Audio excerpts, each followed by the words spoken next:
I had a Zoom call with the executive director here at Six Stones. And I said, hey, I'm being called out of the classroom and I don't know what to do, but I really want to think about nonprofit work. And her response just stunned me. She was like, oh my gosh, I would hire you today if I had a position. And I was like, wow, I wasn't like jimmying for a job, but thank you. And so she was setting up a donor visit for us to basically convince a donor to hire me to fund a position for me. And nothing happened with the donor. And I was like, I don't know what's happening. So like, I'm just going on living my life. I'm still teaching. And then she called me the Friday before spring break. She called me and she was like, hey, our director of development is leaving. She can be here till May 31st. And we want to bring you over and hire you as our next director of development. And I was like, wow. And so prayed over it over spring break. And then the day after spring break, I came in and told my principal I was leaving. And so I came and ended up working under the previous director of development for about 6 weeks. At her party, going away party, she talked about her story about how she was leaving. And it was just amazing because I saw how God was moving in her life and moving in my life at the same time. And he called her out of Six Stones and called me into Six Stones. And it was almost magical. It was amazing how the stories just aligned. And it was just all a God thing. And so I came into this position. I didn't really, know a lot about development, but I knew how this organization worked. I'd been a donor and I'd been a volunteer for about 8 years at that point. And I loved it. And so that passion comes through. I have friends who say, I can't believe you ask for money for a living. And I'm like, I don't ask for money for a living.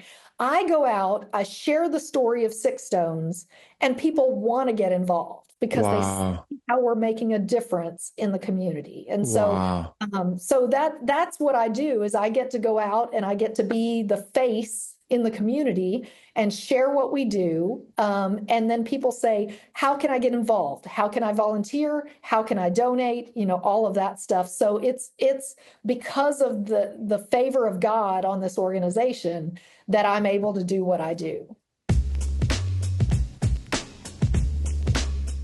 Welcome to the EQ Gangster podcast, where you will learn practical tools to grow your mental and emotional health and intelligence to be the best version of yourself, both at work and at home. It is real, raw, and transformational.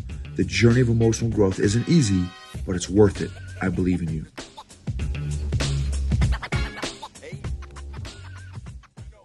This episode is sponsored by Arrowhead Leadership Consulting.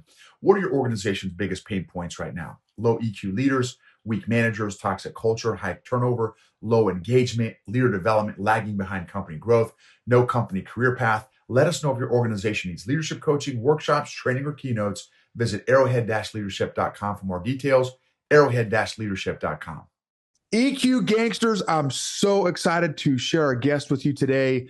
She is a phenomenal lady with a fascinating background, and the way we met was super funny. I friend, I don't even know if this is the right way to say it. I friend request a lot of people on LinkedIn, right? Or connect request or whatever, however you do it. I try to be intentional, grow my network. And I think Trasa is one of the ladies that I reached out to based on kind of her background. I look at the bios and seeing if there's some interest for me to learn from somebody. And then you responded with, hey, I like your, righteous beard. And I'm like, that is fire. And then you said that somehow you were connected to the Duck Dynasty family. And I'm like, what? There's no way. And so anyway. Yeah, I always notice the beards because of the family. And so, so I do tend to notice that pretty quickly. And so that was just a good, way to draw you in, I guess. That's right. That's right. Most people who grow a good sized beard are pretty proud of their beard. So, so I wanted definitely make that statement. And then it's a segue into talking about my family. So that's an easy thing to do. That's right. That's right. How I never would have thought that God would have used a beard to connect folks, right? Right, right. Absolutely. That's awesome. So Trasa, so again, what a neat, and of course we spoke recently, and you shared just such a neat background of kind of how God has taken you through this really neat, fascinating journey. Can you share a little bit about kind of your story and your journey as early back as you're willing to up to present as the Chief Development Officer for Six Stones nonprofit? Absolutely. So, just starting out, so my dad was in the military my whole growing up life. He was very clean cut and, short hair and all of that stuff. And then he retired during my senior year. We were stationed in Germany at the time, and he moved back to the States with my mom and my brother, and they actually let me stay in Germany to finish out my senior year. And so when I came back to the States the following year, he had changed incredibly. Like he'd grown his hair out, he'd grown his beard out, and he just decided that he was suddenly this mountain man. And they were living in Alabama at the time, on the side of a mountain, and so he just fit the location anyway. And then a few years later, my parents moved to be closer to my family, his brother and his sister and, people like that. And they moved to West Monroe, Louisiana. And my uncle owned a company called Duck Commander, and my dad went to work for him. And my cousin Willie wanted to fire my dad because he wasn't the greatest worker. And then they started a show, and it was Duck Dynasty. And my dad, who became known as Uncle Si, made the show. And my cousin Willie will even tell everybody that now. He's like, I'm so glad I didn't fire Si, because like we would not have the success that we have now. So it was all God's plan, moving him into that spot and having him there. And so can I ask you a quick question? Yeah. So what was that? And I saw some episodes here and there. I didn't see the whole thing. What was it like? What was it like being raised by Uncle Si? Well, it's really funny. He was a lot quieter when I was growing up. So he was just kind of the guy who, sat in his easy chair and watched some football and, just kind of hung out. But he had that same sense of humor. And it would come out in kind of moments. So his hunting buddies in Germany, we would go to what they call a Stammtisch, which is a reserve table event on Friday night before they would go hunting for the weekend. And it's just like a big social event. And so you go and you hang out with the hunters and their families. And my dad, we would sit at a table and suddenly people would just come gravitate around us. And, we'd end up being the center of the whole event because my dad would be telling these stories and he'd be, everybody would be laughing and joking and, and they just all wanted to be near him. And so, I see that kind of the kernel of who he is now kind of from back then. So, but it would show up only in moments, most of the time he just kind of flew under the radar and was just quiet. And now he's quiet in moments. And then the other guy, most of the time. So even when you're sitting at home with him, like he's animated and he's talking and he's having a good time. So okay. So this is going to be a personal question because my daughter, I have a very, very big personality, and there's pros and cons to that. Right. There are pros and cons to that for myself and others. And now I'm going to kind of indirectly speak for my daughter. She has not always enjoyed having a dad with a big giant personality. It has not been all that it's cracked up to be, so to speak. So as a daughter with a father who, now is, and I know it's different. Obviously now you're married and have your own family and children and stuff. What have been maybe some of the pros and cons of being a daughter with a father that has been pretty magnetic. Yeah. I think some of that is, I guess the pros was that, we always had interactions with people. We always had people around. There were always, people who wanted to be near my dad. And, just, and I really learned through humor, because he was so funny. So humor became a necessary part of my life. And so, like, the guy I married is very funny, and he's very quick-witted and, all of that. And so, even when I'm mad, and he'll joke and get me out of that mood, and so it's just, that's what I've kind of gravitated towards. So I learned that, I really kind of became more attracted to people who were like that. And for me, it was a way to see. I was super introverted. I was super nerdy. I had Coke bottle glasses. I had buck teeth. I was, the ugly duckling, when I was growing up. And so I was super introverted. And so it was a way for me to learn how to really kind of move out of yourself, and, that you could be more extroverted. You didn't have to always be that closed off, because my dad could turn it on and off. And so that was, kind of a learning, thing that he could do that. And so I kind of learned that you can be extroverted when you want to be, and you don't have to be that way all the time. So he's got a big personality, but he's not always like taking up the room. And it was funny because when I was growing up, his siblings were much more the big personalities, and he was kind of quieter when he was around them. So, like, my Uncle Phil, would take up the room, and Phil would be the authority, and my dad would just kind of sit and be kind of the disciple in a way, So it kind of taught me that you could be different ways in different circumstances. And so that's a good thing, kind of learning how to compartmentalize where you are, and reading the room, and knowing who you could be in that room.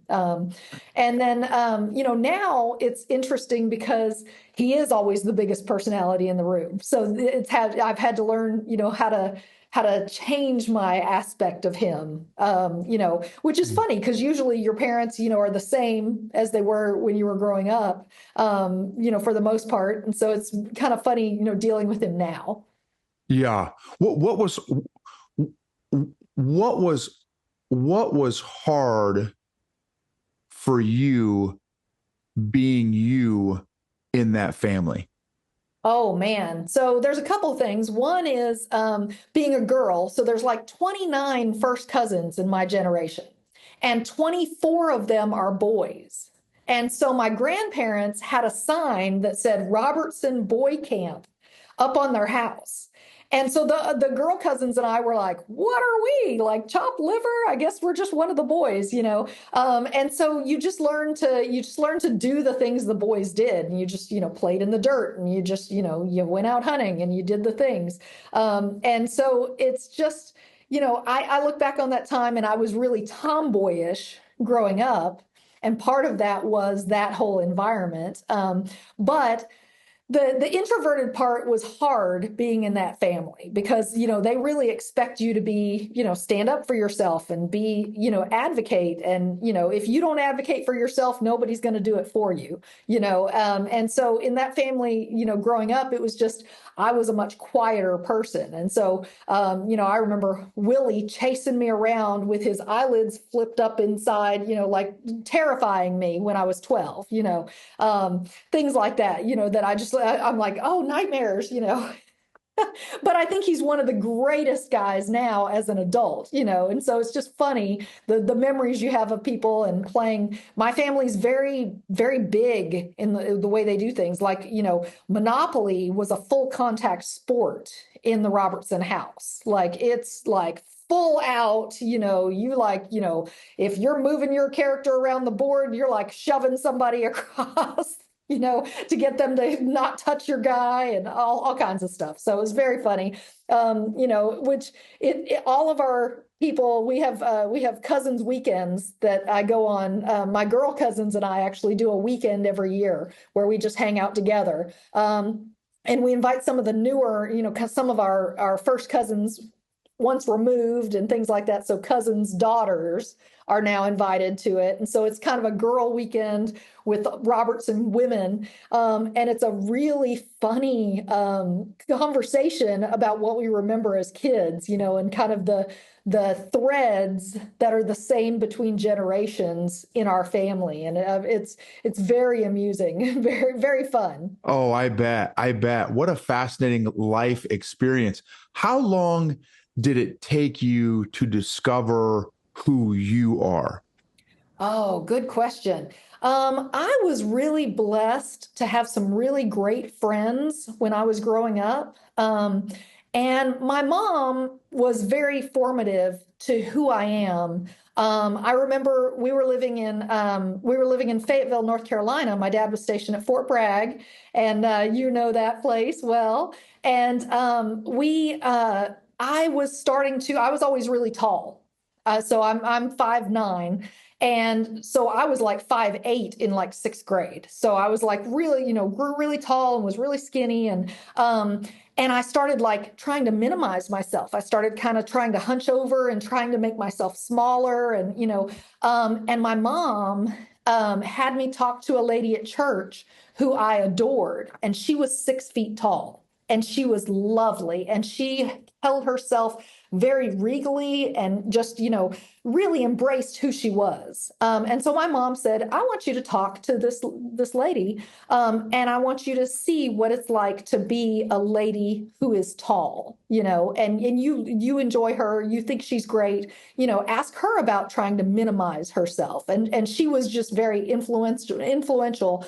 And it was great for my mom to kind of identify that I needed a role model, because my mom is shorter than me, so she couldn't really lead me in that way. How old were you at that time when she introduced you to that really I was lady? 11. I was 11, 11. right before we moved to Germany. Wow. So your mom had that insight about kind of what you were struggling with, and she knew that, well, man, I've never struggled with that, but let me connect you with some, like, that was a lot of insight and wisdom on mom's It really part. was. It really was. And she really was very insightful, and she still is, that she's very insightful about people, and kind of identifies things about other people that they need help with. And so she really was very helpful to me in that. And so after that, I was like, well, I'm embracing that, and I'm who I am. And God made me tall, and that's what this lady had told me. She was like, well, God made you the way you are. You are perfect in his eyes, and so I really just embraced that, and moved to Germany. We moved to Germany that summer. And in Germany, so I was in junior high, and junior high is hard anyway. It's hard for everybody. And I actually had a girl who said to me, she was like, "Hey, why don't you go back to the States for the summer and get contacts and get braces, and then you can come back and you can actually like take a different name, like use your middle name, Lee, and come back and be a different person." And I was like, wow, like that's an interesting idea. And I just told her, I said, well, but I like who I am. I don't, the physical part can change or not change, but I'm who I am, and I was actually named after my mom's dad. His name is Asa. And I was named after him. And he and I had a great relationship, and he was a wonderful human being. And so I was like, why would I give up this name that I was named for this wonderful person, because other people want me to be somebody different, and I was able to make that decision in eighth grade and say, no, I am who I am. And then I did get contacts in 10th grade. And my teeth straightened by themselves, and I ended up actually working as a professional model for several years. And so kind of had that experience of not being beautiful and then being considered beautiful, but knowing who I was and being very grounded in who I was. And that was a good thing, because in modeling, people are very harsh on your looks, the people you work with. And so it was very, disheartening sometimes to go into the office and have them go, "Oh, honey, you need to lose a few pounds. Like your hips are getting big," and I was like, I was a size 4, at the time. And so, but I knew who I was. So like I was able to deal with that. There were young ladies who I worked with who got addicted to drugs, who became alcoholics, who, got into promiscuous relationships because they couldn't deal with that because they didn't know who they were, going into that situation. So I was very lucky. And my husband and I were just talking last night about, we were looking at old pictures, and my husband was like, "Yeah, our kids were so beautiful when they were young," and he wanted to get them into modeling. And I said, "I don't think that's a good idea. I don't think that's a good idea because you really should know who you are before you get put in situations where people treat you that way." Okay, so this is really awesome, and I didn't even intend to go down this path, but I think it's such a powerful path that you're kind of leading us down, because it's so relevant to well, I would argue all of us, and that's the concept of identity. Yeah. And I will tell you, I mean, just vulnerability. I have been a recovering people pleaser addict for most of my life. Like, well, that's not true. I've been a raging people pleaser addict for most of my life, probably for 4.5 decades. And the last handful of years, I became aware of it, and I'm actively trying to get God involved in my healing process of my people pleasing addiction. And I've made a lot of strides in that area, but I know I still have some left. How can you identify? And you shared a couple things already, but I want to ask this question differently to see if you have a different answer. What would you say your process was to become grounded in who God called you or created you to be? Oh, I think that's just based in both sides of my family and their faith. I come from godly people on both sides of my family. And my parents, struggled with a lot of things when I was growing up, but it always came back to doing what they believed God wanted them to do. And so my dad went into the military, at first he went into the military to escape the draft, for Vietnam. That was the first time he served. And then he ended up going to Vietnam anyway. But he got to choose where he went. So, he had a little bit of control over that. But the second time he got out of the military for a while, and he and my mom got married, and, they did some other things. And then they looked up and they just said, "I think God wants us to be in the military life. And, I think that's where God really is directing us, And so he chose to go back into the Army, back in the 70s, and ended up staying for 20 years. Ended up retiring, as in the Army. And it was a really great life, in many ways. And their faith just really was passed on to me in a lot of ways. And so I've always been a very faith-filled person. I mean, I remember being like 5 years old and, thinking about God and thinking about, his love, and just having that connection. I've always felt God in my life. And then there's been places where like he's been present, in my life. And so that's an amazing thing. And there's multiple moments of that. But that's really where I was grounded in, is that I knew my parents loved me. I knew that God loved me. And I knew that I didn't have to change to make somebody else love me. I was very blessed that way.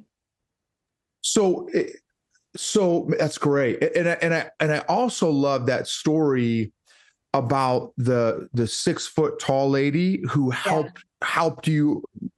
Listen, how God made you is how He made you. Like, so rock your height, right? Rock your image or whatever, right? That God has given you, and I, that sounds like another critical piece of you kind of owning. Oh, okay, like man, I see you and you're this beautiful, regal, elegant lady. Like, okay, I can be who God's called me to be too, then Right, right. fully. And you, that's great. So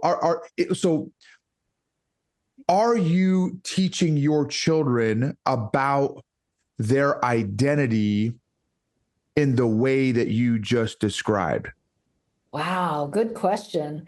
I hope so. I hope that I am. I don't think, I do worry. So my kids are all young adults, and like most young adults right now, they're struggling in a lot of ways. And so, but I think my kids know that they are loved and that God loves them. I think they have that same foundation that I had growing up. I think they still, it's my oldest son. I worry about him because he's very insecure. He doesn't think that he's as wonderful as I think he is, and so he thinks that's just mom, just mom thinking that, just dad thinking that. And so, I hope that he's going to grow into that more Yeah. as he's a little older. Yeah. Yeah. That's great. I just did this executive coaching session with one of my clients yesterday and gave him a few exercises because he's got a teenage daughter who's kind of struggling with her identity and image, and gave him a few exercises to help him coach her on helping her discover her superpowers and gifts and talents and qualities and traits and characteristics that she has, to help her realize that it's not just, oh dad, that's just you, or oh that mom, that's just you're supposed to say that, right, kind of thing, Right. right? It's like, no, look, these are actual gifts, strengths, talents, and superpowers that you have, that that are not, this is not me saying, I agree with this, right? Anyway, so Right. I that's great. Validate it. Yeah. Yeah, exactly. That's a great way to say it. That's great. Okay. So now share. So you did some teaching, I right? did. And Yeah. then so you did that, and then and then and I appreciate your ability, and this is tying into emotional intelligence, right? Because that's kind of my podcast is all about emotional intelligence. As a person who initially started out maybe leaning towards more introvert, and then maybe being in the environment or family that you're in, or maybe because of your dad, or what are those many different dynamics, you now kind of have found yourself in this role as chief development officer for this very successful nonprofit in Mhm. the DFW area, which I would say probably requires a little more extroversion. So now you can play Absolutely. ambivert, right? You can play both. How did Yeah. you go from teacher to chief development officer of a successful nonprofit? Well, that's kind of a funny story. So, I was teaching. I'd been teaching for years. I loved teaching. And I kind of went through a period where God revealed to me that it was time to step out of teaching. I didn't start teaching until I was 35. I had stayed home with my kids before that.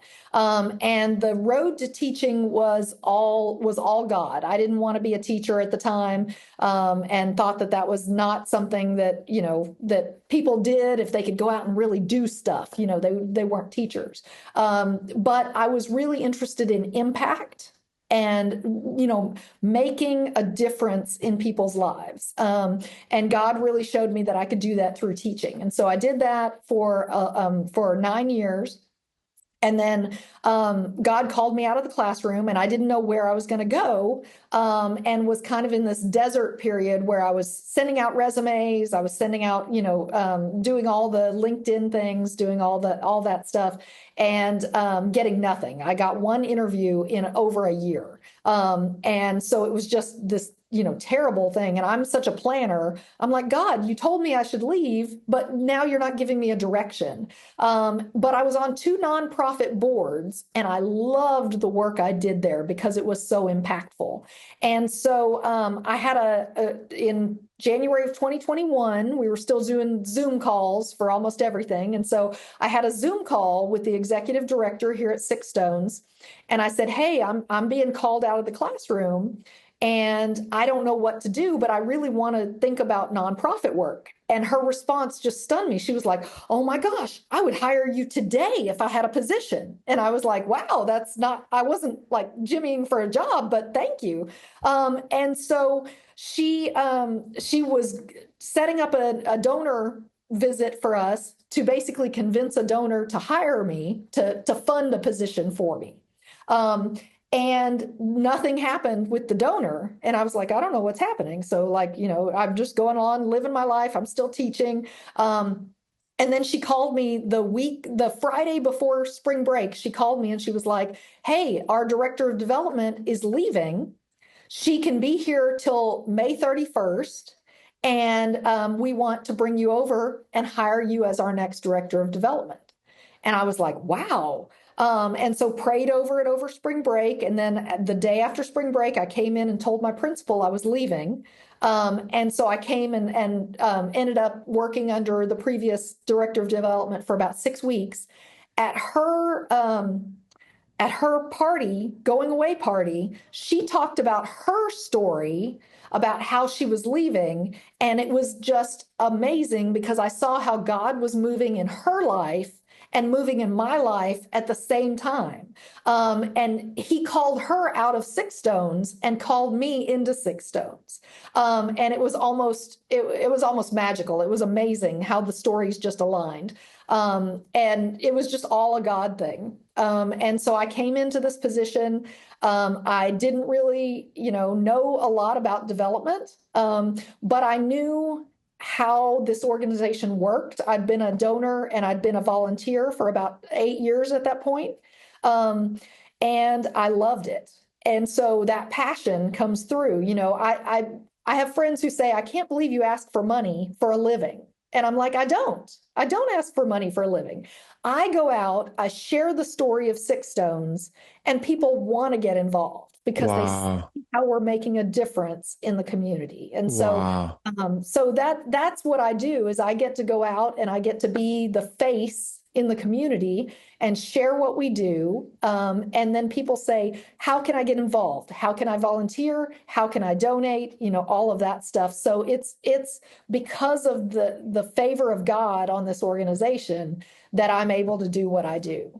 Okay. Love it. Love it. Thank you for sharing that journey. What does Six Stones do? What do you guys do? Okay, so we do. It's a little hard to do an elevator speech for Six Stones because we do so much. So we are here for people who are the working poor, essentially. So it's people who are working jobs. They may have two or three jobs, and they just can't get ahead. And so we have a food pantry. So we try to direct people. Hey, come here. Come get our food and take that money that you would spend at the grocery store and put it into education, put it into paying your bills that, your debts that you have. Like, let's get you out of debt. Let's do other things. And then we repair homes for seniors, veterans, disabled, and single parents. We have a program with our local school district where we do backpacks and school supplies in the summer, and then we do Christmas support for those same families in the winter. We have a soccer league for at-risk junior high boys that has a character development component. So we're teaching them to be good young men at the same time that we're teaching them how to play soccer. We also have two mentoring programs, and one is for adults to help them break those generational chains of poverty. And then one is for at-risk youth in high school to help them not make the same mistakes that their parents have gotten into. So not end up in the same place. And so we do all of those things. So I say we work in poverty alleviation, but it's really relationships that we work in, and help people to understand that where they are is not where they have to end up. Amazing. Ballpark, how many people, adults and kids, do you feel have gone through or been touched by Six Stones? Oh gosh. So we've been in existence since 2009.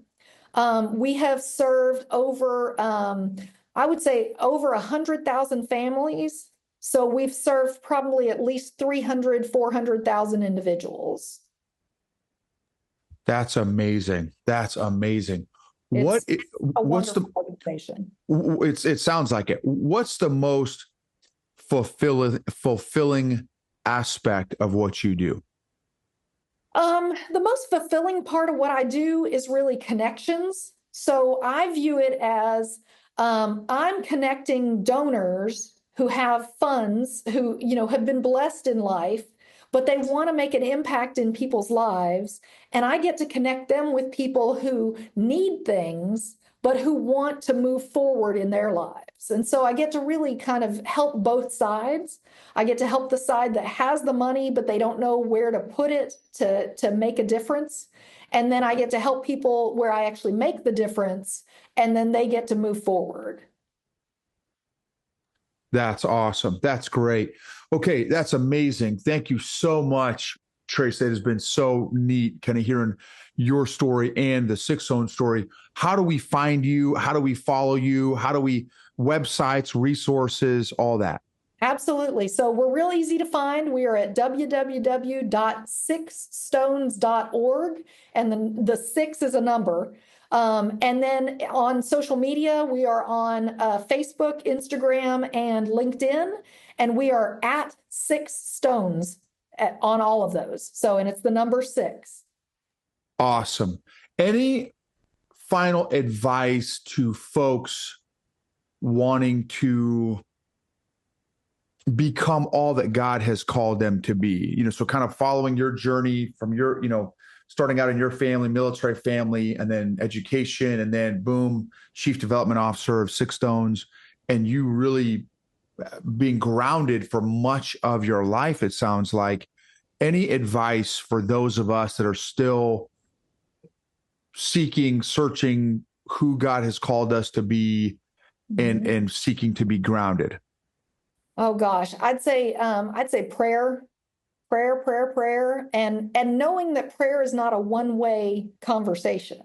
When I pray, I expect to hear God back, and not like a voice in my head, but when I was called out of the classroom, I was praying about that, and then God was showing me things along the way that if I'm paying attention, like I would catch as clues. You know what I mean? Like there's always something, that the nonprofit thing kept coming up. People kept asking me, "Oh, what do you do? What boards are you on? And so now I look back at that and I'm like, oh, he was saying all the time, like, pay more attention to this nonprofit side. And I wasn't, because at the time I was thinking, oh, work, I was thinking more corporate, that kind of thing.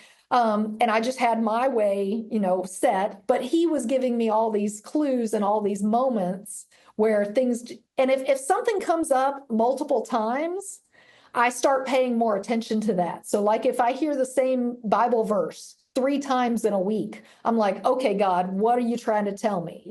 If I hear the same conversation with different people multiple times in a week, that's kind of something that like God's tapping you on the shoulder and saying, pay attention to this. So I just think, and it's usually about something that you're praying about. You just don't realize that that's connected. Wow, that's awesome. That's such great skinny. Thank you so much, Trasa. So grateful for you. So grateful for the work that you're doing. And thank you so much for sharing your story with me and the audience.